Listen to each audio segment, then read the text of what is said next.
I always start off with this one question, and I'm sure a majority of you know the answer. So just by answering, you do get a fun little treat. Who am I and what do I do? Career Services, Carolyn. What do I do? And my aim is dangerous, so just warn you. Help with resumes, help us write cover letters, job searches. Gotta get it done. Yeah, that's for you. What else? What else do I help with? Resumes, cover letters, job searches.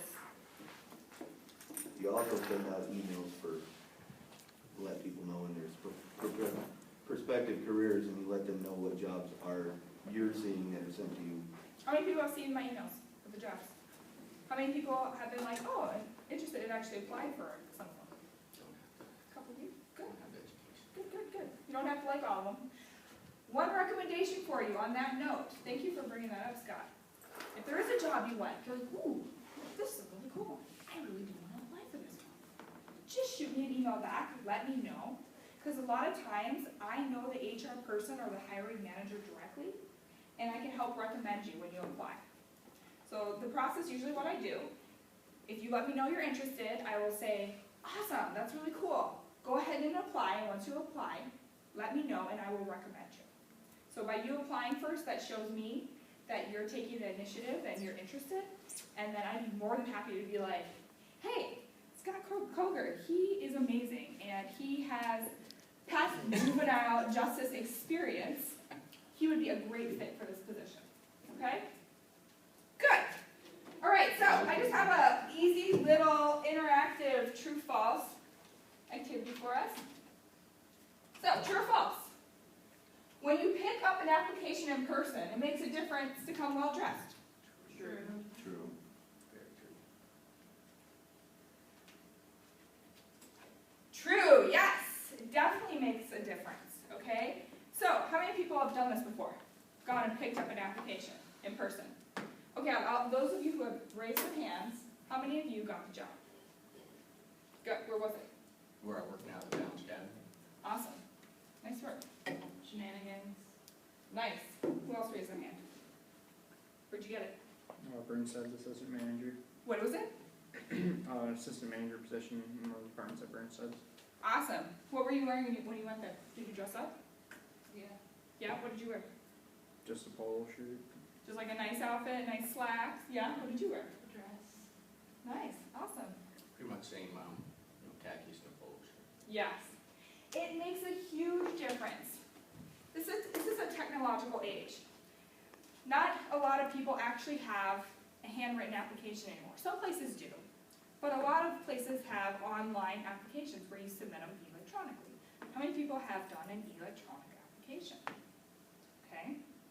It's common. So, it's nice, it makes it easier for HR people to go through those, but there's something missing. That face-to-face. So if you're able to go in and introduce yourself, you can't do this at every company, but if you're able to, it shows good initiative, okay? It shows you really want that job. And if you dress nice, wow, you took the time to dress nice just to drop off your resume and application. That's going to leave a really good impression.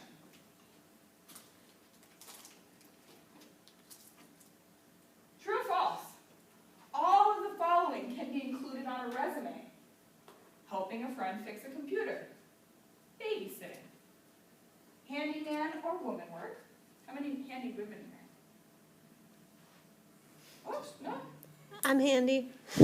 Can fix stuff? Good around the house? All right, I'm calling you. That's awesome. Managing a household and owning your own business. True or false? All these can be included. Well, True. Why false? well, a job's not gonna really care if you know how to babysit or if you know how to fix a friend's computer. Yeah, that's kind of side work, right? Maybe you Yeah. don't care. Okay. Who said true? Why is it true? If you're looking to be in the IT field, then knowing how to fix computers and babysitting can show responsibility for a young applicant. Good. Anybody else have their own thoughts on that? Yeah. Well, the babysitting thing is true because I applied at a daycare and I put it on there and they saw that since I was babysitting for how many ever years, then I dealt with different children from different ages.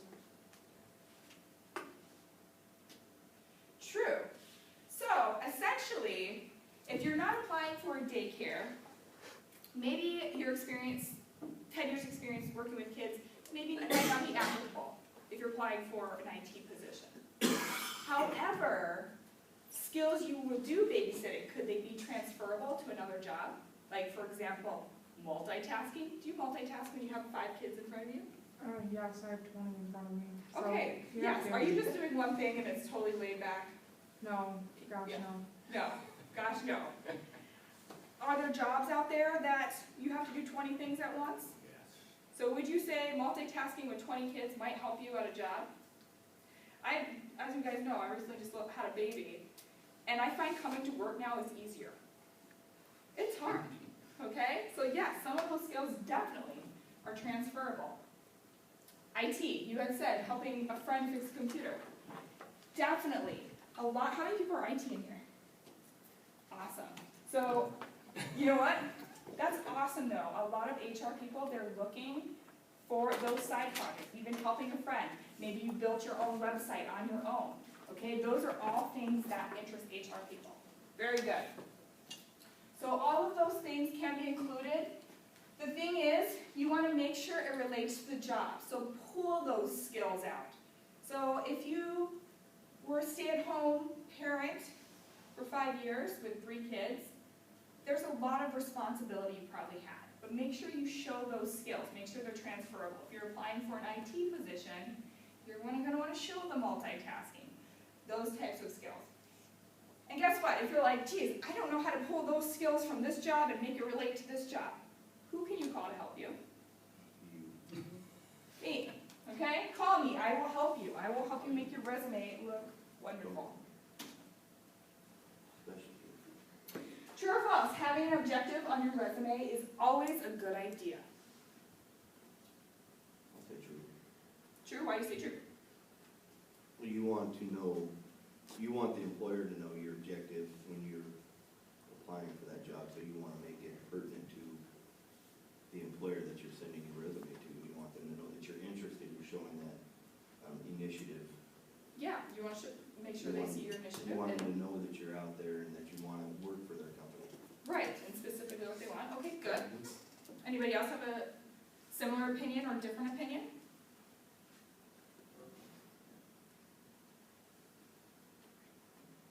I think it'd be true, but my coworker actually just like helped me make a resume really super fast actually, and she has a bachelor's in early childhood and special education and everything, and she told me that,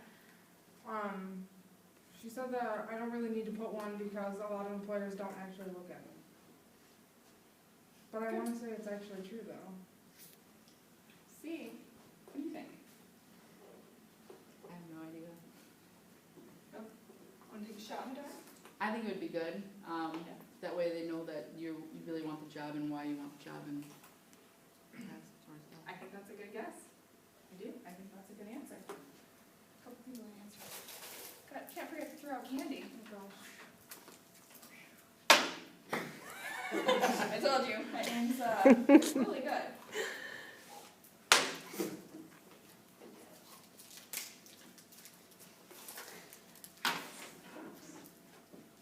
Waking her up. So, you guys all gave correct answers, but for this, it's actually false. Here's why, okay?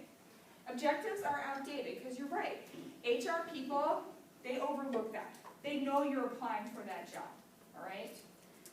They want to see the skills in your resume that relate to the actual job. If you're applying for that job, they want to see what skills do you have that's going to make you a good fit for the job you're applying for. However, the things you said about being direct with the employer, letting them know the position you're applying for and why, maybe isn't the best place for the resume, but where else could it go? Ding, ding, ding. Yes. So, it's redundant. That's why it's outdated. You already have it on your cover letter, so you don't need it on your resume. Save space. Put the skills that make you special on your resume. So I have a little easy handout for you guys. Let's take one and pass it down.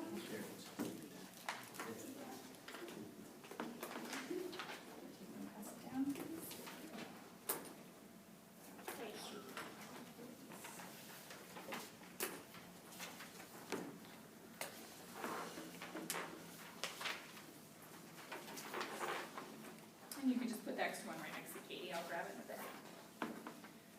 Okay, so the first part is my information.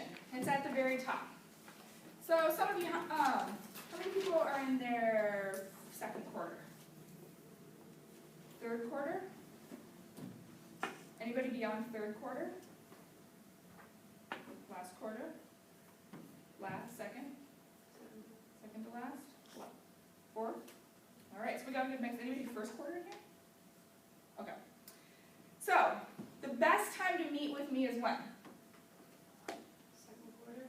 The fourth week in your. Well, for this guy, for now, ASAP, as soon as you can. If you haven't met with me yet, meet with me, because if you don't have a resume, and all of a sudden I shoot out a job and you love that job, but hey, it closes tomorrow at midnight, it's nice to have a resume all ready to go so you can apply. So there's my contact information. Just schedule a quick appointment with me. It only takes 30 minutes. You and I created a resume, piece of cake. And we revised it several times. Oh yes, it's a living document, people. Once you create a resume, it's not dead. It's not over, okay? Things change as you get more skills. So stop by, pop on in, or I'm also downstairs, pop on by. I'm more than happy to schedule an appointment with you. But I just wanted to stress the professional qualifications. Those are those skills that I was talking about, okay? When should you update those? When do you change those? It's dependent upon the job you're looking for. Pretty Pretty much much every time you apply, anytime you're applying for something that's different than what you applied for before. Correct. Every time you apply for a new job, you want to change those professional qualifications. How do you change them? What do you change them to? You want them to fit, obviously, the job that you're applying for. You want them to be relevant for that position. Correct. Yes. You want them to be relevant. And Kylie, what do you look at to make sure it is relevant? The posting, the job posting. Correct. Excellent. Yes. The job posting or the job description. So this is just a sample little resume to help you if you're like, geez, I don't know where to start or how to create one. That's something that can help you. And the last little items, you guys flip the page. You will see a sample cover letter. Raise your hand if anyone in here has ever written a cover letter. A lot of you. Okay? This is something that I'd like to work with you guys one-on-one. I'm not going to go through this piece by piece right now. But if you're like, hey, I don't know where to start with a cover letter, use this simple little guide. It tells you what exactly to write in the first, second, and third paragraph. Okay? Now, how many of you have maybe jobs during the day, full-time jobs besides here? All right? Let's say you're like, oh my gosh, I really want to meet with Carolyn, but I can't because I'm working, I'm going to school, I have kids, I have a life, I have to go to my bowling team every other Wednesday, and I just can't meet with her in person. Just email me. I've gone back and forth with people. You can email me your resume. I'll help you revise it. For each job, every time you apply for a job, I can help you. So if you can't meet with me because it's too hard for your schedule, no worries. We can work it out. We can do it via email or even over the phone. Just want to show you guys that. So, what I want to leave you guys with, I want to ask you, what concerns, worries, or questions do you have about getting into your field? What if you want to apply for a job that's like from a completely different state and you can't meet with them one-on-one, like in person? Like phone interviews, emails, but like how do you really go about that? Like, what's the first step? Yeah, what's like the most professional way to do that? What do you think the first step is? I don't know, that's what I'm asking. Good question. What do you guys think? I'll open it up first before I answer. Applying. Apply? So, okay. And then what? Well, like where I work, if you were one of the ones selected for an interview, they'll send you a letter stating when can you set up an interview. So then you would use a phone number to call. Yeah. Then call and explain the situation and see if you can set up an alternate type of interview. Beautiful. So, what we would do, like, so let's say you found a job that's out of state and you're like, geez, what should I do? I live here, but I want to make sure they know I'm okay with moving. Because maybe you're like, oh my gosh, they might not want to interview me because I live far away. First thing you want to do on your resume, remove your address. Just have your name, your phone number, and your email. That way they can't discriminate and be like, oh my gosh, she lives all the way in Wisconsin and we live in California, she's not gonna wanna come out here. They won't know. They still have good contact information. And then once they hear you over the phone and you show them those awesome professional skills that you're the person for the job, they'll look past you living in Wisconsin, hopefully, okay? So that's the first thing. 2, you wanna be open and honest with them. So maybe, telling them on the interview or even in the cover letter, if you want that you're up for moving right away for the position, you wanna make sure you let them know that right away, and then follow up, follow up, follow up, okay? So I like to use this little analogy. What's the old-fashioned dating rule? So you just got someone's phone number, when do you call them? 2 days. You gotta wait, yeah, you usually wait 3-4 days.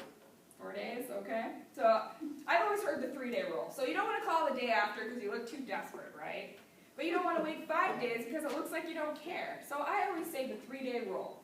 So when you apply for a job, wait 3 days, follow up with a phone call. Okay, and then if you still have questions, just come see me, and we'll work it together. Good question.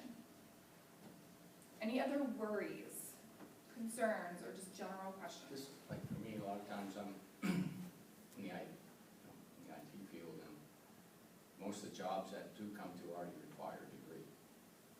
So what's any way to work with that while you're still working towards your degree? Great question. So you're asking, so you're looking at a job posting and it says, bachelor's in IT required for this position, and you're like, geez, I don't know if I should apply. Is that kind of what you're Yes. asking? So I like to call this, and people in the HR world, we like to call it the purple squirrel. What does that mean? A lot of HR managers would be like, yes, I want this laundry list of all these things. They have to have a degree, 20 years experience, all this. And it's just like, oh my gosh, you're never gonna find the purple squirrel. You're never gonna find it, okay? Look for somebody that is on their way to getting their degree, on their way to getting those skills, and it is trainable. I would say still apply for it, and then always call, or before you apply, call the HR person, be like, hi, I'm working on my degree right now, I've done this, this, and this so far, would I be eligible for applying? So there has been students just doing that alone, by showing that initiative, they've gotten interviews by doing that. So call and ask, and still apply anyway. Good question. The purple squirrel. Yes, they put all these laundry lists of things, and that person I'm doesn't gonna have a nightmare exist. about a purple squirrel probably. Any other worries, concerns, things you're just wondering about? And just a question, with resumes, Yes. how long should they be? Because I hear a lot of times just 1 page, nothing more. I teach to 1 page. If it has to be longer, 2 pages, but it better be a 2 full pages. I don't want to see like a little half chunk here. But here's the thing. Do you want to put all your important stuff on the 2nd page? No, Why? because Does it's it probably mean not not gonna go look at past the first page. A lot of times HR people, they're going through things, they're just looking for things that are highlighted. So that's how I say if you can make it 1 page, most important stuff on the first page, 2 pages tops.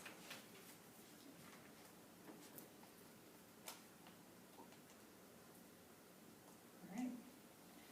Anybody not, gotta give the instructor some candy too, for being awesome. Thanks. You can just eat that here.